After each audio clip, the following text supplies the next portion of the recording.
Welcome to Earth Heals Agency vlog episode 3.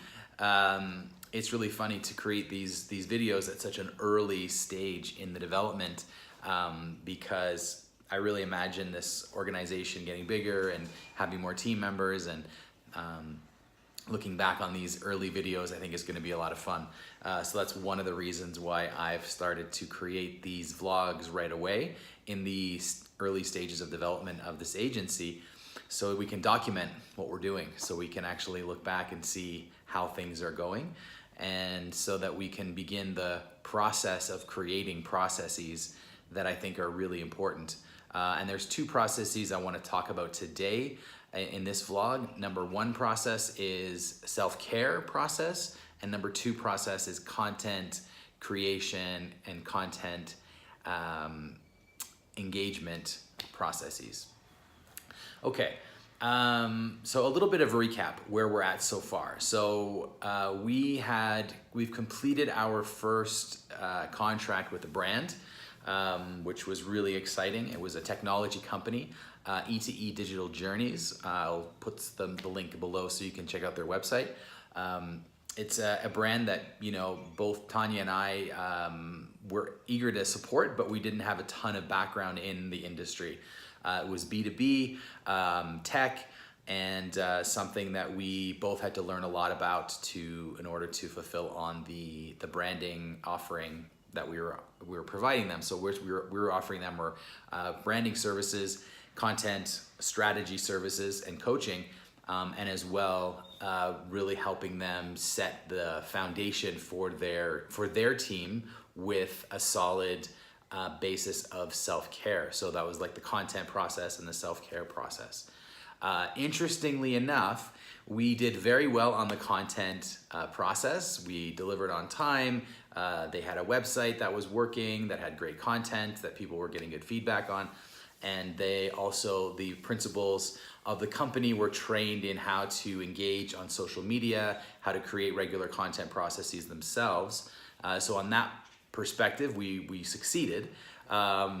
Where we fell short was on our own self-care process, which is what I want to talk about today a little bit too. So we had a very, very tight deadline to deliver our part of the project, and we pushed ourselves for more than we really should have in that situation, and we didn't. And I take full responsibility for that as the project lead. I wasn't being conscious about how much the work was taking its toll on both myself and Tanya, and it showed over after we had like a 10-day sprint. We're using Agile philosophy, Agile project management approach. And for those of you who are familiar with that, you'll know that there's these big work packages that you deliver in sprints. So we had a 10-day sprint, and there was a lot more.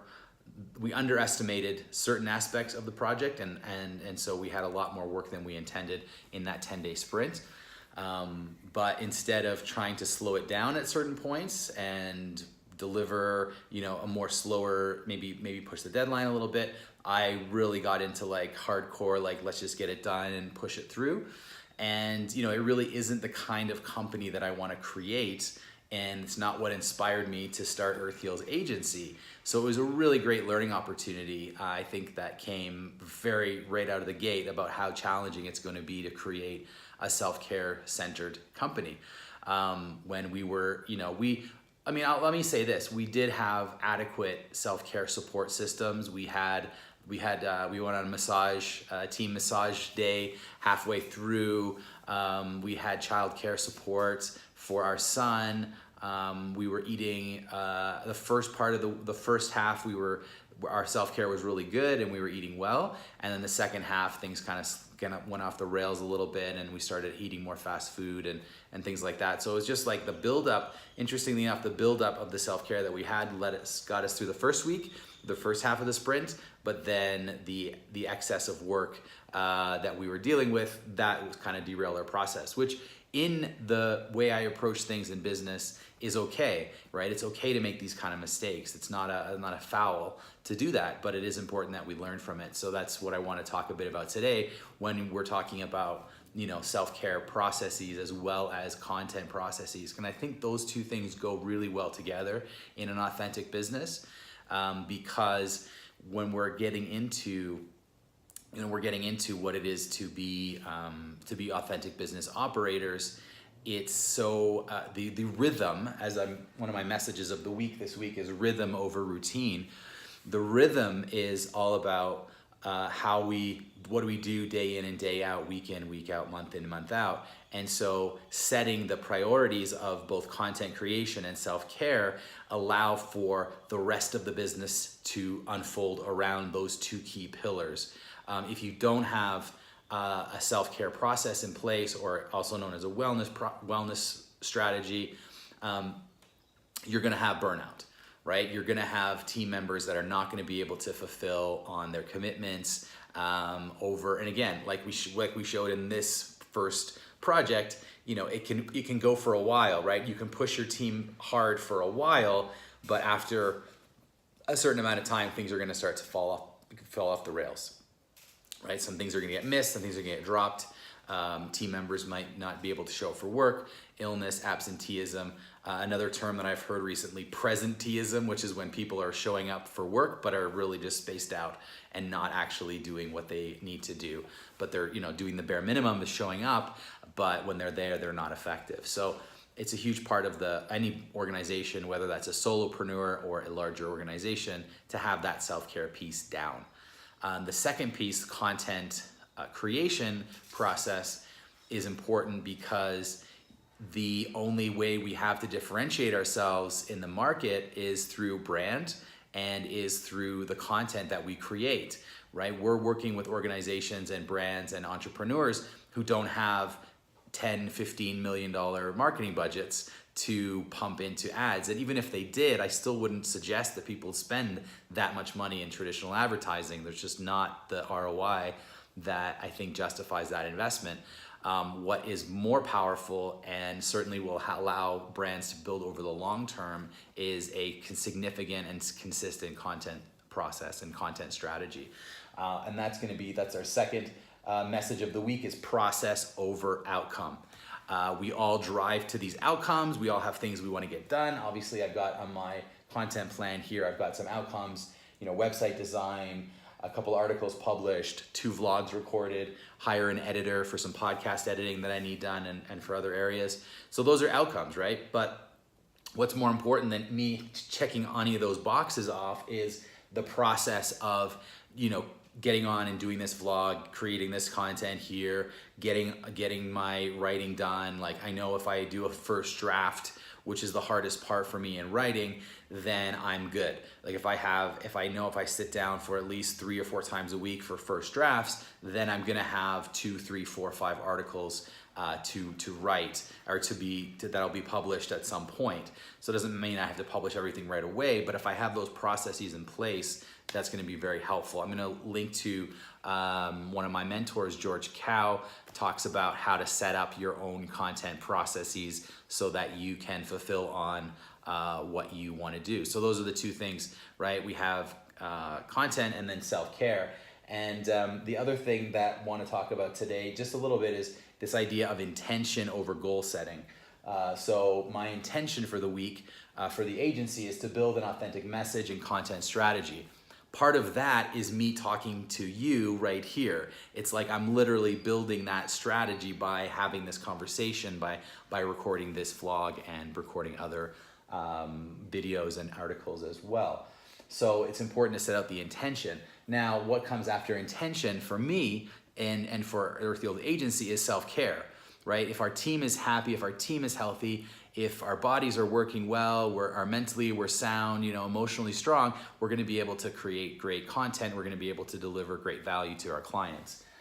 So this week we've got 2 bi-weekly check-ins, which are on my calendar twice a week. I have a little prompt that says, how's your sleep? How's your water intake? How's your nutrition? How is your exercise and your overall health? And also, do you have a major self-care appointment or self-care opportunity plan? So that could be a trip to the beach. That could be, in this case, we're going back for we have a wonderful practitioner that we've met here in Antigua, Guatemala, who's like a traditional Mayan healer, and she does incredible like hot stone massages and I don't even know what to call it. It's like some sort of a combination of Thai massage and different modalities, but they're just incredible. So that's what we're going to be doing this week. And so those are the things that we know if we do that, that's our self-care process taken care of. And then once the intention, which is set, and the self-care is taken care of, then some of these outcomes are going to be much more easily attained. And because we're setting an intention and not rigid goals, that could shift, right? Opportunities could come up and we might have to move things around, but that's okay because we're setting these processes to work week in and week out. We're creating an agency that's going to be here for a long, long time, and we're creating business opportunities and relationships that are going to last for a long time.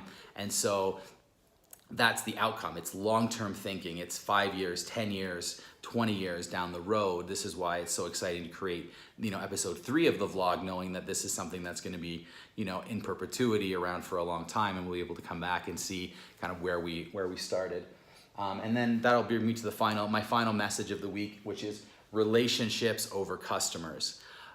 So often I found in my coaching business, my one-on-one coaching business, that I have chased the wrong relationships because I was trying to get customers out of that, or client relationships. And what I found is when I focus on just building good relationships with people, providing lots of upfront value, whether that's through content, whether that's through discovery calls, which are like kind of demo coaching calls that I offer, that's how I know I really create the kind of ecosystem of support and the audience really of that's going to help propel my business forward.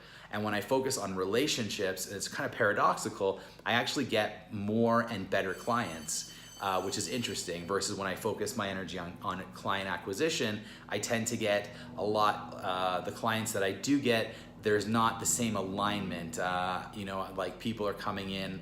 I find like I'm attracting certain people that are like very desperate for coaching or desperate for consulting, and those people don't seem to vibe with me in the long term because I'm not creating any quick fixes in my work. Everything I do is like long term, like setting things in processes to work it out and taking on personal responsibility for everything. And I find just all of those things, when someone comes to me with urgency, or if I'm reaching out to someone with urgency, like I can help you, or I saw your post on social media and you have a problem, let me see if I can fix it. Like that just doesn't work over the long term, and I've noticed that quite significantly. So relationships over customers equals more customers, which is really strange. But I do find that to be the case in my business, and as a one-on-one coaching and healing practitioner, I definitely find that. And I do feel like that's the same mentality I'm bringing to the agency work, where we want to work with brands, where we want to help businesses that are established or that are launching with some investment behind them. In order to then help them become really authentic in their processes with their team, with the content they create, and with the products and services they're offering, making sure there's lots of value, lots of purpose-driven offerings that we can help create the messaging around for. So yeah, that's it for this week's, this episode, I should say, of the vlog. Might be recording another one and publishing this week, might not.